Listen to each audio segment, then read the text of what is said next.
Bem, jovens, vamos começar uma série de vídeos falando agora um pouco mais detalhado sobre o CRUD. E vou separar em três partes. A gente vai falar um pouco sobre a montagem do ambiente. Na segunda parte, vamos fazer um CRUD do servidor. E depois o CRUD no Angular, acessando o serviço que a gente criou lá no servidor.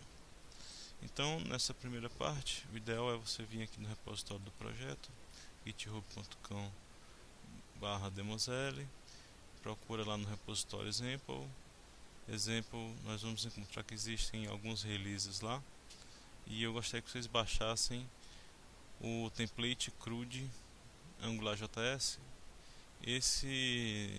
Nessa release tem a versão inicial que a gente vai estar falando agora, tá? Quem já tiver alguma coisa baixada dessa outra versão aqui, código fonte, o ideal é que elimine, né, a base e reconfigure a base em cima desse código que você vai baixar aqui. Por quê? Porque houveram algumas correções na base e eu atualizei o código de script. Então o ideal é pegar esse script que esteja aqui dentro e sobrepor o que já existe, ou então criar um novo. E nós já entendemos que o servidor que vocês têm aí instalados é o JBoss, e no JBoss já tem um data source chamado MySQL, e esse data source aponta para essa base, tá? Então a aplicação já vem chamando um data source no servidor. O que a gente vai usar aqui como exemplo é o EAP 6.2, mas é exatamente igual ao JBoss 7. Então vamos lá. Então você baixa aqui o código fonte. Ele vai baixar esse código fonte. Ele dentro dele vão ver esses outros projetos, mas só tem o código dos projetos. Mas o que a gente vai usar basicamente é o estacionamento 251 AngularJS. Nós usamos o Wake para facilitar o acesso ao terminal. Então quem quiser usar, fica a dica, Wake, esse programinha que tem aí para acessar mais fácil essa parte. Vamos aqui, depois que baixou o arquivo, a gente vai lá e baixa e vê aqui em downloads. Eu já baixei ele aqui. Vou apagar esse antigo. Vou renomear esse cara. Eu vou descompactar essa pasta aqui.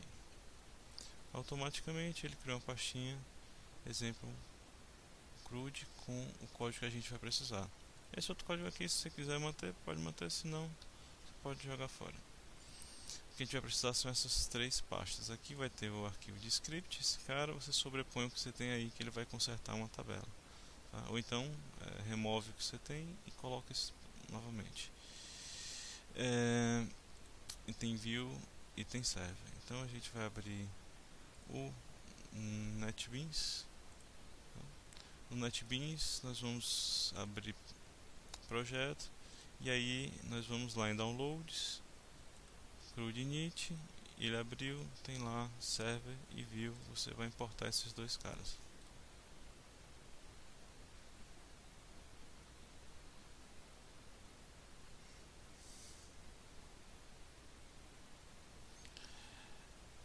Então, a priori ele baixou o projeto, ele marcou de vermelho esse projeto. Por quê? Porque o código fonte veio sem as duas pastas contendo as bibliotecas. Então essas bibliotecas não estão baixadas ainda, e essas bibliotecas do Bower também não estão baixadas. O que você pode fazer? Se você usar SDE, você pode clicar com o botão direito, instalação do npm, instalação do Bower. Se você não usar essa ferramenta, você pode vir e acessar a pasta. Exemplo, estacionamento 251, estacionamento 251, view. Se você está instalando a primeira vez o Node, é interessante ver o seguinte: o Node ele tem, dependendo do ambiente que ele está instalado, ele fica bem mais clara a instalação. Outros ambientes são um pouco mais complicados a instalação. O importante é, se você for ver sudo apt-get install, aqui eu estou usando Ubuntu, Node JS. Quando você vai instalar esse cara, ele vai, no caso eu já tenho ele instalado na minha máquina, mas ele vai instalar na sua máquina e você vai fazer alguns procedimentos. Esses procedimentos estão escritos lá na pastinha do projeto. Quando você clica aqui na pasta, ele vai ter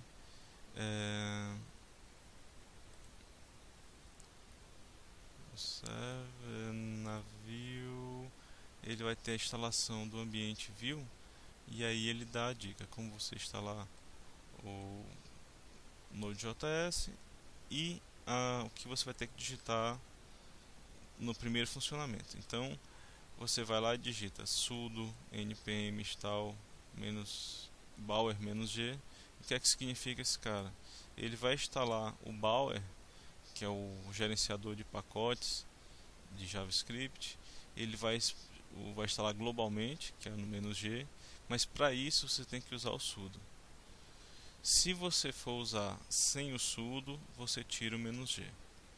Se você for usar com -g, você bota o sudo. Por quê? Se você fizer o contrário, ou com sudo sem o -g, ou o -g sem o sudo, você vai colocar partes de JavaScript dentro do seu repositório, do seu repositório local, e parte desses gerenciamentos públicos para todo o Linux. E essa incompatibilidade de acessos em ambos os ambientes dá problema na execução dos outros JavaScripts. Então, se você tem essa instalação, se por algum motivo você fez isso, o ideal é você desinstalar todo o Node.js, procurar as pastas que tem instalado no seu sistema, para que você possa remover isso e ficar com o teu ambiente bem mais estável. Se você já estiver com o ambiente estável, você vai ter que digitar somente os comandos npm install, que ele vai instalar os scripts necessários para gerenciamento do seu ambiente.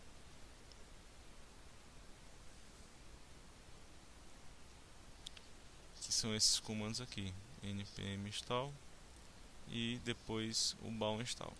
A gente coloca aqui uma observação: e se você tiver problema de acesso aos repositórios durante a baixar os arquivos, essa linha ela ajuda você a suas chamadas, quando tiver git // alguns firewalls eles impedem essa saída das empresas. Então você coloca lá HTTPS, você faz substituição e ele funciona bacana. Então ele está terminando de instalar manual, né? Então é o mais interessante, porque você fica independente de IDE. Mas se você preferir IDE, a gente está trabalhando aqui com o NetBeans, mas por uma questão de gosto.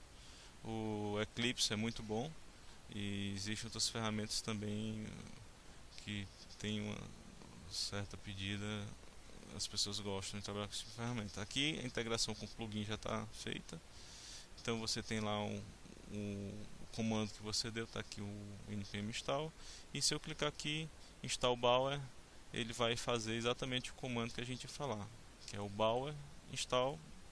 Ele vai fazer aqui via IDE, e é o mesmo que ele faria aqui via console. Esses caras seriam interessantes você já deixar eles apontados lá em opções. Dentro de opções você vem HTML5, e aí você aponta para onde estão instalados os seus plugins, os seus scripts. E que vão ajudar você a trabalhar com esse ambiente corporativo.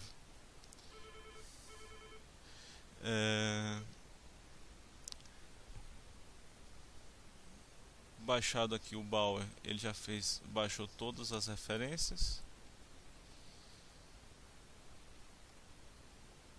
Concluído. E via código ele está terminando de baixar o ambiente. O que é que aconteceu? Ele baixou ambos os projetos. Se você vir aqui em View, ele criou duas pastas: o Node Modules, contendo os scripts que vão gerir seu ambiente, e o Bower Component, que são os scripts que vão para a sua aplicação. Então, tendo esses dois carinhas já baixados e montados, a gente pode testar o ambiente digitando grunt build.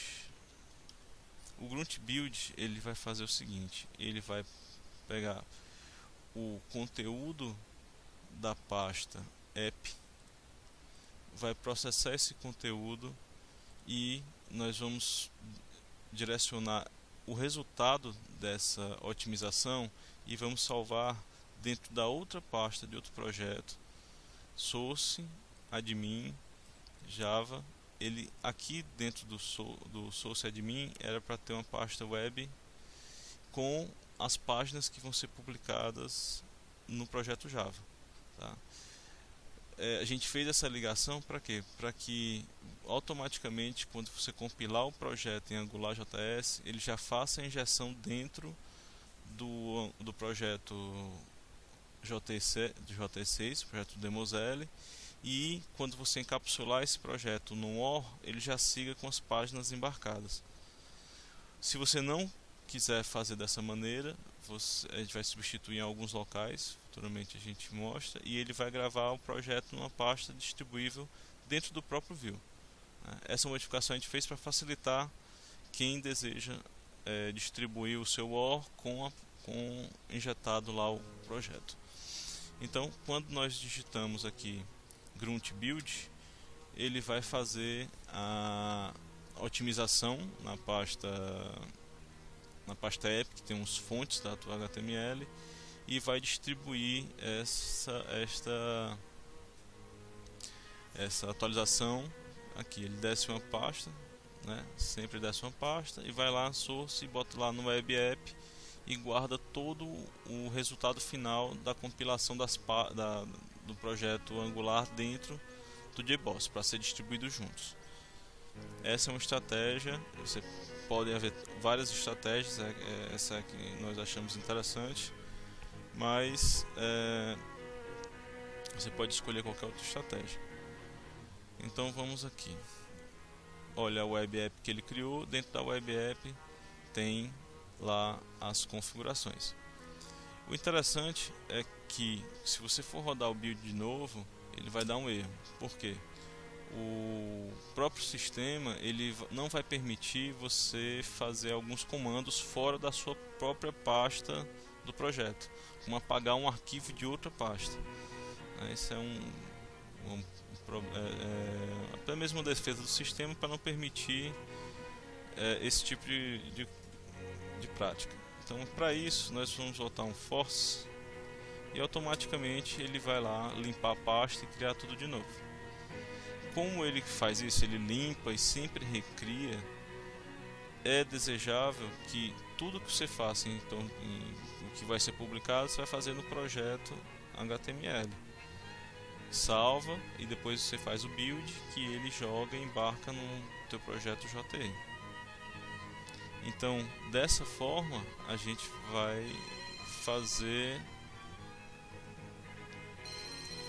fazer essa distribuição. Vamos dar uma olhada aqui na parte de Demosl. Então você tem o servidor, ficou aqui o app e o servidor. No servidor é interessante você observar o seguinte: você vai lá em propriedades, o ideal é que ele esteja apontando para a plataforma uma JDK 1.7, embora você esteja usando o sistema operacional 9.8, JT6 você usa JDK 1.7. E na hora de executar você escolhe o servidor que você quer fazer a publicação. No caso eu vou usar aqui o plugin do IDFly apontando para um JBoss AP 6.2. Confirmo que é JE6 e aqui a gente coloca app, que vai ser o nome que vai ficar lá no localhost. A gente está usando internamente a porta 9090, mas você pode escolher a porta que você quiser, 8080, qualquer outra, então a gente usa 9090. Então vai ser localhost 9090/app. Salvou e você pode compilar.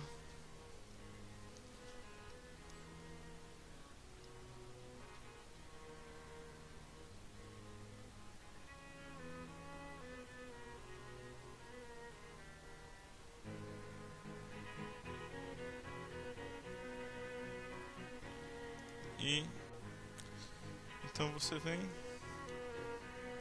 e executa a aplicação.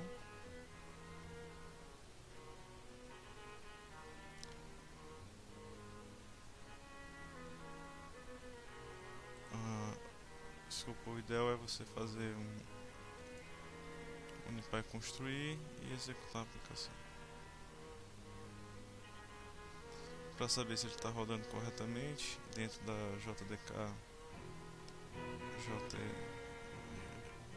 JDK7, você vai lá para o começo e ele tem lá falando qual Java Home que ele usou, então ele está apontando aqui para o JDK7.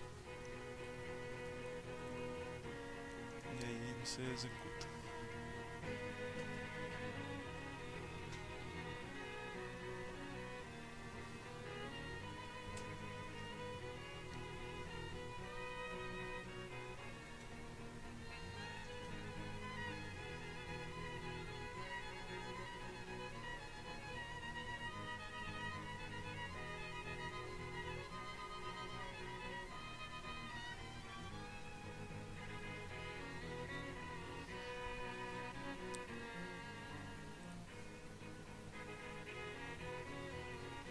No executar já botou distribuindo e aqui finalizado.